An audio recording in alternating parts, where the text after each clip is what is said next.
Madame, messieurs, merci d'être venus nous rejoindre. Il est de tradition que, à la veille de chaque saison de course, le Worcester Club convoque la presse, soit pour vous dire dans quel état d'esprit nous sommes à la veille de démarrage de la saison de course, et aussi évidemment pour répondre à vos questions si vous en avez. Comme vous savez, nous sommes le MTCSL, représenté ici par M. De Chanlin, M. Pinault et M. Mandaren, attend toujours sa licence. On reviendra dessus tout à l'heure.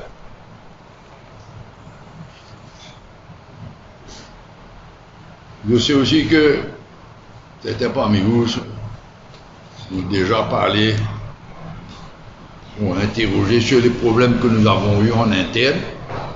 Oui, nous avons eu des problèmes en interne entre MTC et MTCSL.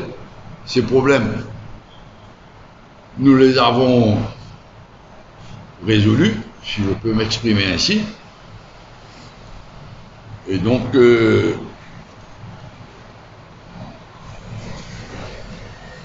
on est à nouveau sur la ligne du départ pour une nouvelle saison. Je vais revenir deux minutes sur la saison 2021. Vous savez que ça a été une saison pénible pour MTC, MTCSL, organisateur des courses, pour de multiples raisons. La première, on a démarré la saison avec cet accident épouvantable qui est arrivé au jockey Juglal. Et puis, nous avons une saison entière in camera.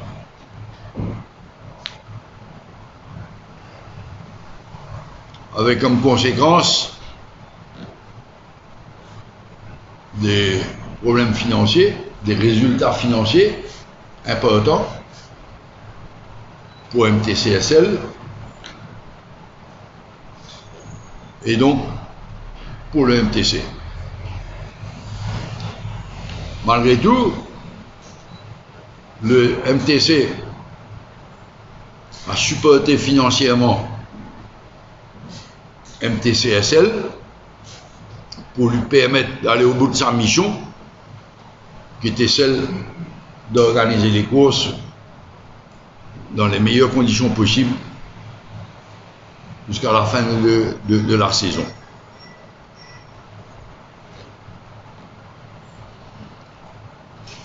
Et il est évident qu'on ne pourra pas se permettre d'avoir une autre saison comme celle-là. C'est-à-dire une saison entière, une caméra, sans public, sans bookmaker, sans aide de l'État.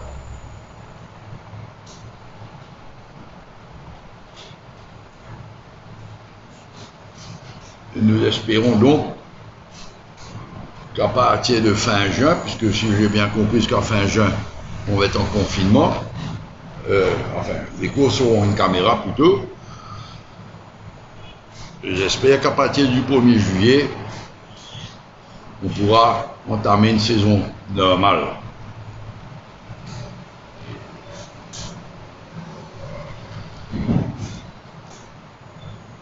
Là, j'aurais fait une petite parenthèse. L'État a décidé que les courses devaient se passer une caméra. On peut comprendre qu'il y a des gros problèmes avec le Covid, une pandémie. Mais nous pensons que entre ouvrir complètement et avoir une saison, une caméra, il y avait peut-être une solution intermédiaire que nous aurions pu discuter avec eux. Par exemple, faire de sorte que les gens qui seront au champ de Mars, soit le pass vaccinal. C'est une des solutions possibles. Quand vous pensez qu'il y a des casinos qui sont dans un endroit fermé, clos, et qui peuvent accueillir autant de personnes qu'ils veulent, alors que dans un espace ouvert comme le Motion Surf Club, nous pensons qu'on aurait pu, sous certaines conditions, accueillir le public. L'État a pris sa décision.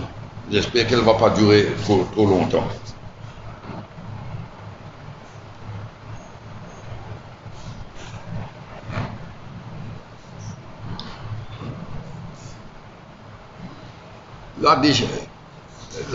Le HRD a décidé de démarrer la saison le 23 avril, donc dans une semaine.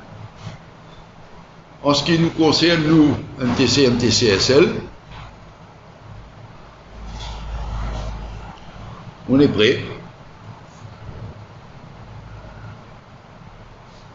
On a reçu hier un dernier document, une dernière demande additionnelle de la GRA auquel nous sommes en train de répondre. Et il faut qu'on réponde avant midi et ça sera fait. Et puis, ça sera à la GRA de décider pour notre PMI.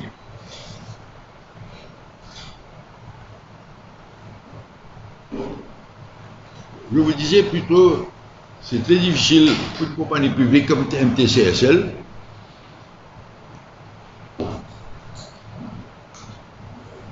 de budgéter des pertes.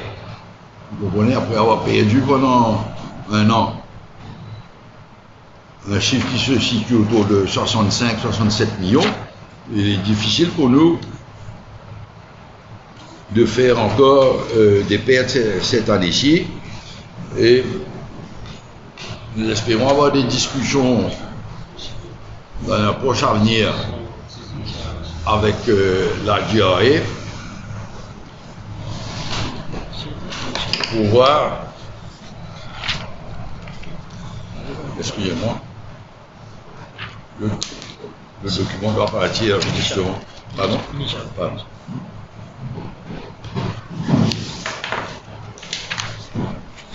J'espère que nous aurons des discussions dans un avenir donc rapproché pour voir avec la GRA qu'est-ce qui peut être fait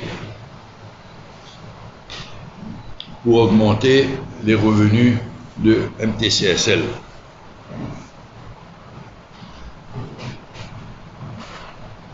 Nous avons des suggestions à faire, en particulier quand il s'agit des paris clandestins. Vous savez tous que c'est probablement le mal le plus important qui ronge cette industrie des courses. Et avec le confinement de l'année dernière, nous avons l'impression que ce mal a été encore plus important l'année dernière. Nous avions sollicité la GRA l'année dernière pour leur dire « Oh, allons s'asseoir, allons voir comment, ensemble, on peut faire de sorte de baisser le volume de paris clandestins. »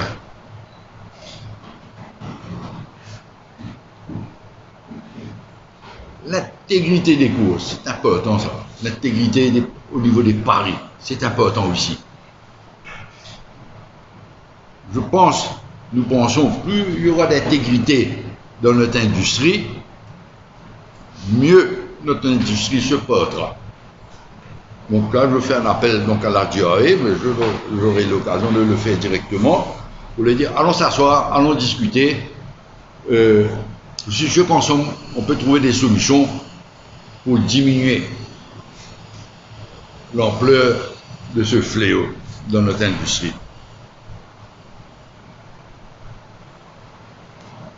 Nous avons des suggestions à faire en matière de betting, en particulier au niveau du Internet betting.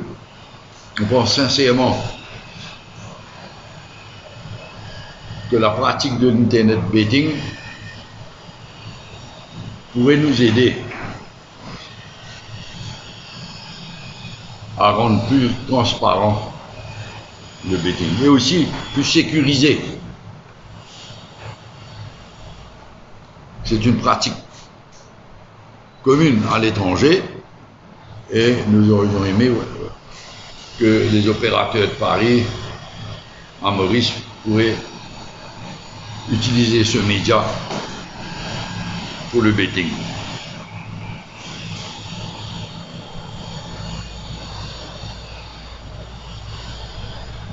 Étant donné les difficultés financières auxquelles notre industrie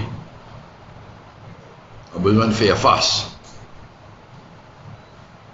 à cause de la pandémie d'abord, et aussi à cause du illegal betting, nous n'aurons pas d'autre choix, par exemple, de revoir les stake money. C'est un item important dans nos dépenses, mais il est plus possible d'imaginer que nous pourrions distribuer des stake money out of losses, parce que si vous comprenez ce que je veux dire. Évidemment, cela se fera en concertation avec les principaux intéressés, propriétaires et entraîneurs, mais nous prévoyons une difficulté à ce niveau. Moi, voilà ce que je voulais vous dire.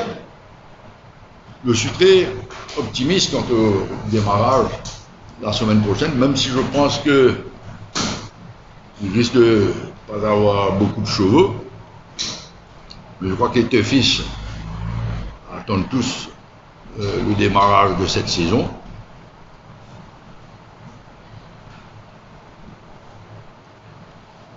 Je suis à votre disposition pour écouter vos questions, si vous en avez. Merci.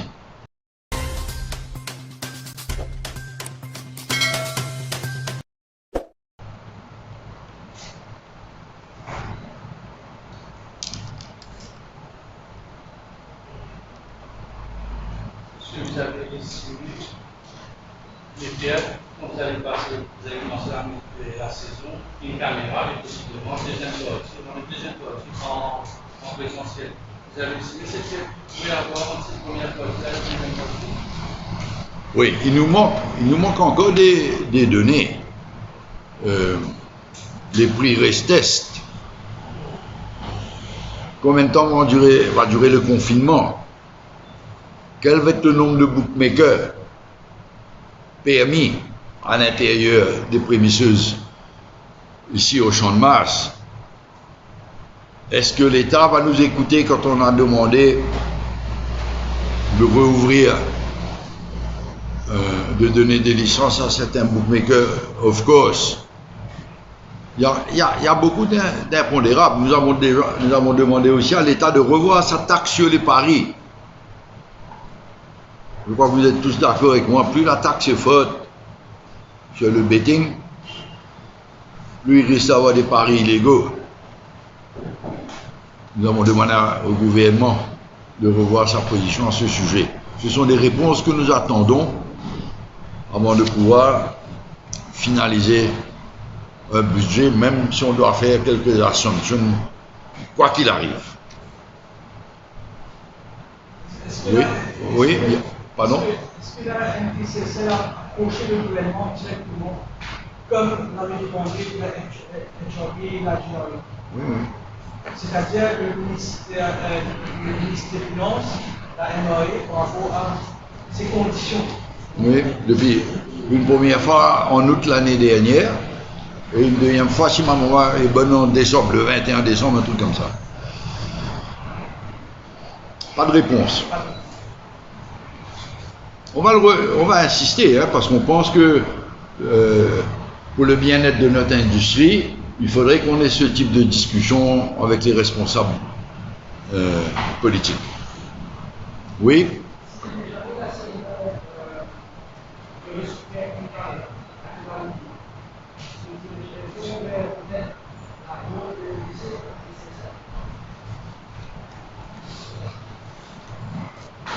Difficile de vous dire la mort. Bon, pour l'instant, on n'a reçu aucune aide de l'État. Nous sommes probablement une des seules industries qui n'a pas reçu d'aide. OK? J'ai du mal à envisager ça, même si je comprends votre question. Comme moi, vous devez regarder les matchs de foot qui se passent dans les grands pays européens, qui ont où la pandémie fait autant de désordre qu'ici, sinon même peut-être plus qu'ici, et vous voyez les stades pleins. Je crois qu'à un moment donné, mais enfin ça c'est un avis tout à fait personnel, il faudra apprendre à vivre avec cette pandémie. Oui, l'année d'avant. Oui. Vous parlez d'aide du gouvernement. Est-ce que la MTCSL a reçu l'année dernière le Covid Scheme? Allons dire cette aide du gouvernement. L'année d'avant. L'année dernière. En sachant qu'il faut venir déterminer qu'est-ce qui est un prêt et qu'est-ce qui est un cadeau. Quand on prête de l'argent, c'est pas un cadeau, il faut rendre. Oui, c'est une aide. Je pense qu'il y a eu des aides l'année dernière, mais c'est pas des cadeaux, ce ne sont pas des cadeaux. Il y a faut rembourser. D'après la loi. Donc, c'est une aide, allons dire, qui vient donner une bouffée d'oxygène dans le cash flow, mais ce n'est pas un cadeau. On sait que l'État perçoit la taxe chimique. Si on met ça par rapport au Paris, parce qu'il y a certaines fois que j'ai fait des conférences des saisons, et que quand j'entends le Paris, j'ai l'impression que la situation reste toujours en place. Il n'y a pas une volonté policière pour essayer d'arrêter les paris et tout. Est-ce que vous êtes particulièrement aussi, quand vous savez qu'il y a quelqu'un qui fait ça, peut-être à priori, pour en venir pour le sud, et des paris légaux, vous faites des déclarations à la police, de faire une enquête, de faire des arrestations. Est-ce que c'est notre rôle? Ça pourrait le devenir au moins en partie. Mais nous avons le sentiment que l'effort qui est fait pour contrôler les paris illégaux, cet effort-là n'est pas suffisant. N'est pas suffisant. Vous, comme nous-mêmes, vous entendez toutes sortes de choses, les gros gamblers. Je ne connais pas beaucoup de gros gamblers, moi qui passe dans le circuit officiel. J'ai attiré l'année dernière l'attention des autorités, mais j'ai l'impression que nous n'avons pas beaucoup été écoutés dessus. Hein?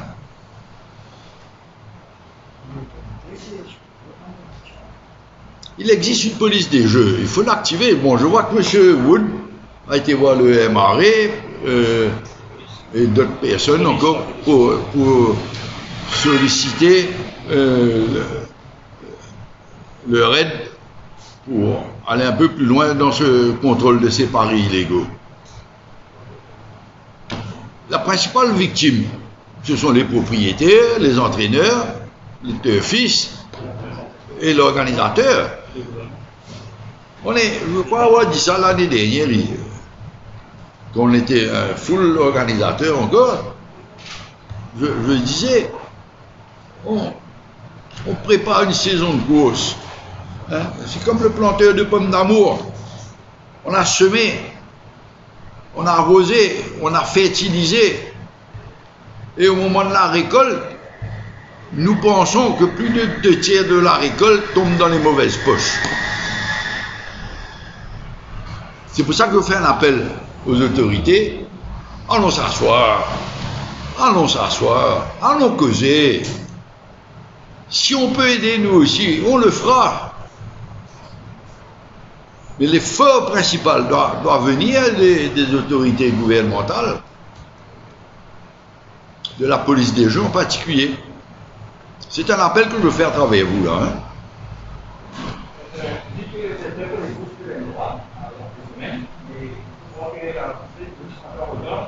Pardon, qu'est-ce qui est en retard?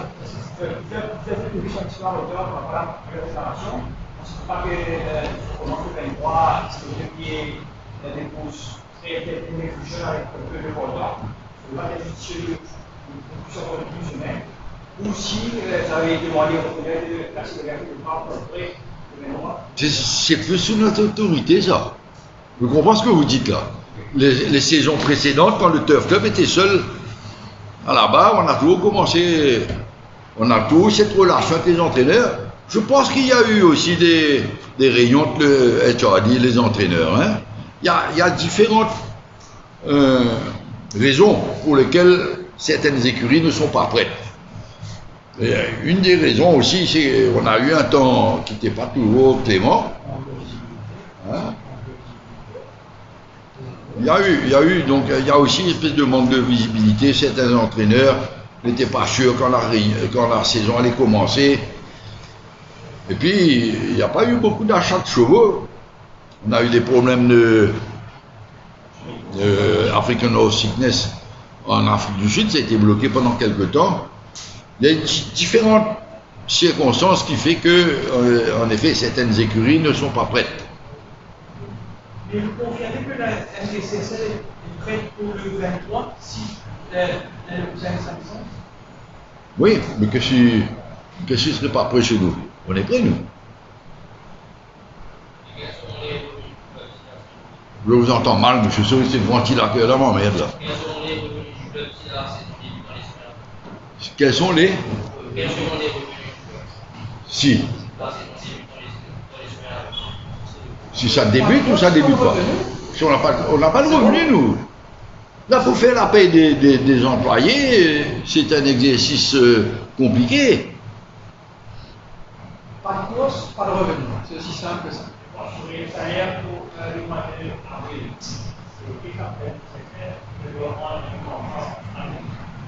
Vous avez donné la réponse, Jonathan. Il faudra reprendre un enfant. Il y a des assets. Je me permets de répondre en chef. Bien sûr, vas-y. Il y a des assets qui appartiennent à The Mauritius Turf Club. Et ces assets, il y a un floating charge sur les assets du club pour ouvrir des lignes de crédit. L'achat, ce n'est pas un cadeau. C'est un coup de main, mais ce n'est pas un cadeau, il faut rendre. Donc, on peut tenir, mais pas ad vitam aeternam. Ce que Jérôme Pilot est en train de dire est essentiel. Le MTC, qui a organisé les courses pendant un certain nombre d'années, est en train, encore une fois, apporter toute son aide pour que cette saison puisse démarrer le plus tôt possible dans les meilleures conditions. Mais effectivement, on ne pourra pas continuer ad vitam aeternam de mettre en garantie les biens du MTC pour financer une saison de course qui aurait dû être financée par elle-même s'il n'y avait pas des paris illégaux, entre autres. Peut-on s'attendre à une hausse du stakes money cette saison? Dans l'état actuel des choses, pas pour les 3 prochains mois. Après, oui, sûrement, j'espère. Mais encore une fois, nous avons fait un appel à l'État. 3 choses. Baisser la taxe sur les paris. Dans tous les pays au monde où ils ont baissé la taxe sur les paris, le chiffre d'affaires a augmenté et l'État a été le principal bénéficiaire. Vous aviez une augmentation de revenus pour l'État. Donc pour pour le club. Deuxième chose, redonner des licences à des bookmakers, of course. Ça nous a privé en 2019 de 40 millions de revenus par an. Et c'est bottom line. Troisième chose, étant donné la difficulté de la police des jeux de pouvoir contrôler les paris illégaux pour le moment, je dis bien pour le moment, pourquoi ne pas imaginer que les organisateurs de paris, les bookmakers en particulier, sur notre site ici, pourquoi on n'a pas un fixe fee? On a vu trop de discrepancies dans les déclarations de revenus sur nos prémisseuses.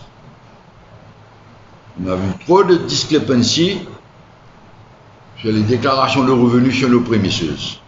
Puisqu'on ne peut pas contrôler, allons mettre ça entre guillemets, allons mettre des fixes fees jusqu'à ce que la police des jeux s'organise et puis on revient à l'ancien système, un pourcentage sur les revenus. Voilà des solutions concrètes qu'on est prêt à discuter avec l'État et voir quelles sont les possibilités d'implémenter ces décisions dans les meilleurs délais.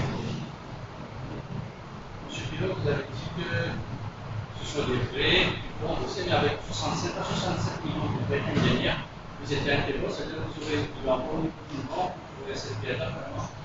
Les assets sont couverts. Oui, on a des assets qui valent bien plus que ça. Oui, mais le job de la banque n'est pas d'aller saisir les assets pour revendre. Le job, c'est de s'assurer que nous allons avoir les moyens de repayer in the normal course of business. Je pense savoir où vous voulez en venir. Jean-Noël, c'est ça? Jean-Claude. L'eau est en train de monter. Le niveau de l'eau est arrivé là. Donc, oui, on pourra tenir, mais pour combien de temps? Pas de course, pas de revenus.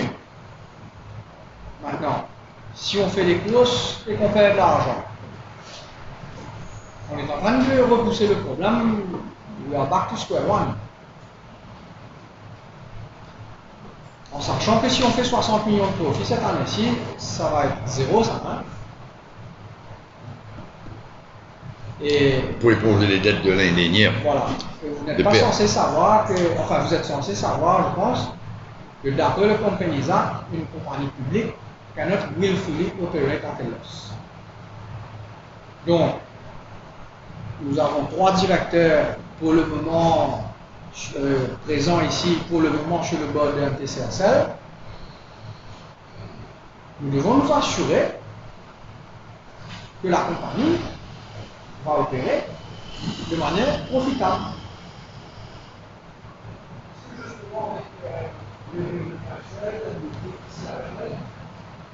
Avec le déficit actuel de 65, si jamais on fait 60 millions cette année, on aura cette année. Est-ce que justement l'émergence de compagnies est-ce que ça va influencer de mettre en danger pas vraiment. Parce qu'une nouvelle compagnie aura des coûts de location des infrastructures, hippodromes, gradins, loges, yards, centres d'entraînement. Je ne pense pas qu'ils pourront être plus compétitifs. Mais on est dans un free market, ok. Mais ça va être dur pour la... Vous venez de dire vous-même, je ne sais pas qui m'a posé la question. On n'a même pas des chevaux, suffisamment de chevaux pour rouler une saison de course avec un organisateur de course, mais on va aller chercher un deuxième. Oui, on peut tout dire, mais il y a un moment donné, il faut regarder la vérité en face. On n'a même pas assez de chevaux pour une saison de course complète au champ de masse avec MTCSL comme organisateur. Vous voulez un deuxième organisateur, mais pourquoi pas 3, 4 aussi après? Il faut être sérieux là, hein, il faut être sérieux. On peut dire que la MTCSL est serein par rapport à la concurrence? Mais, Très sûr. ça, on parlait de concurrence, de quelle concurrence? Pour l'instant, notre seule concurrence, c'est les paris illégaux. De quelle concurrence vous parlez? Il faut être sérieux. Il faut être sérieux. On a suffisamment de soucis pour pas aller s'embêter avec des propositions un peu farfelues que nous avons entendues ces derniers jours.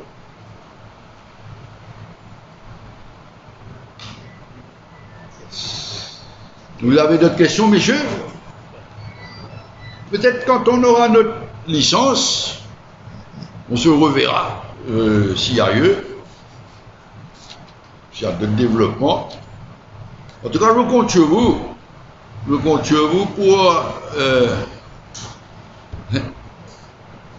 pour nous aider quand le confinement ne sera plus là, à ramener des fils ici. Personne parmi nous ici, on peut deviner, sentir quel va être le comportement des deux fils après 1 an et quelques de confinement. Est-ce que certains auront pris l'habitude de regarder les 2 pieds en éventail la télévision? Est-ce qu'ils vont revenir? Il y a des questions que nous-mêmes et vous-même vous devez vous poser. On aura besoin de votre aide pour rendre au Champ de Mars tout le charme qu'il avait. J'espère qu'il sera de retour en fin de saison. Merci, messieurs. Oui. Pardon. J'aurais d'autres questions. Sur les 8 directeurs de la MPCSL, Oui. combien ont leur PML en poche? 4, je crois. Stéphane de Charlin, Paul-France Tenant, Hirsch Wunchen, Nicolas Carozin avait un Personal Management License. Si je ne me trompe pas, je pense que la GRA a demandé qu'il retourne sa licence parce qu'il n'avait plus de locus standi d'avoir une licence ayant démissionné comme directeur chez le conseil d'administration. Les 4 autres directeurs, y compris moi, nous avons fait une application et je pense que, en toute logique, tout le monde peut comprendre qu'on applique pour une licence quand on a un statut. On ne peut pas appliquer pour une licence de PML si on n'est pas propriétaire ou on n'a pas un statut. Donc, parce que l'application elle-même vous demande quel est votre statut, vous appliquez en quelle capacité. Donc les directeurs sont en point, conformément à la Companies Act et du Code of Corporate Governance, et en simultané, l'application est faite. Et donc... Normalement, ça ne prend pas du temps. Mais ça ne prend pas de temps.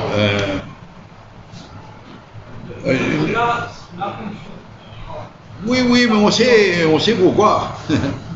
On sait pourquoi. Vous devez savoir vous-même pourquoi. Vous devez savoir, puisqu'on note encore. Vous devez savoir pourquoi. Par rapport à France Tenant, son âge apparemment... Oui, mais dans toutes les compagnies publiques, quand vous avez passé 70 ans, il faut que tous les ans, votre directorship soit renouvelé ou ratifié. Et ça avait été fait pour Paul France avant même que la question soit posée par le... Dans toutes les compagnies publiques, c'est comme ça, et c'est normal. C'est prévu par le Companies Act, c'est-à-dire qu'un directeur d'une compagnie publique, ou même privée, je pense, quand il arrive à 70 ans, mais certainement public, oui, il arrive à 70 ans, à l'Assemblée Générale, de facto son mandat prend fin, donc il faut le réélire. Tous les ans. Il a été réélu. Et ce sont les actionnaire d'une compagnie qui appoint un unique directeur, c'est à savoir, il y a un seul actionnaire. Donc le board des administrateurs du MTC décide pour le seul et unique actionnaire. Ok, messieurs, vous avez d'autres questions là? Pardon? On va essayer de faire le plus vite possible, mais vous savez que le confinement, on n'a pas le droit d'avoir plus de 50 personnes. Ok? Et nous sommes 650, un truc comme ça. Vraisemblablement avant fin juin. Ouais. La question de transmission de la MBC. Pas tout à fait résolu, mais avec la MBC. Vous avez le même format sur Internet comme je le fais. Non, il faut renégocier. On a Non, mais encore à négocier. sur notre site à nous, oui. Oui, ça oui. Sur notre site à nous, oui. Mais il y a une négociation qui se fait avec l'MBC. Vous êtes en cours de négociation. Je crois qu'ils vont commencer à causer, mais il y a eu un changement de management là, hein. Donc il va y avoir un petit trou d'air, mais en début de semaine, tout ça va. Au stade préliminaire, si on peut dire. Ok, messieurs.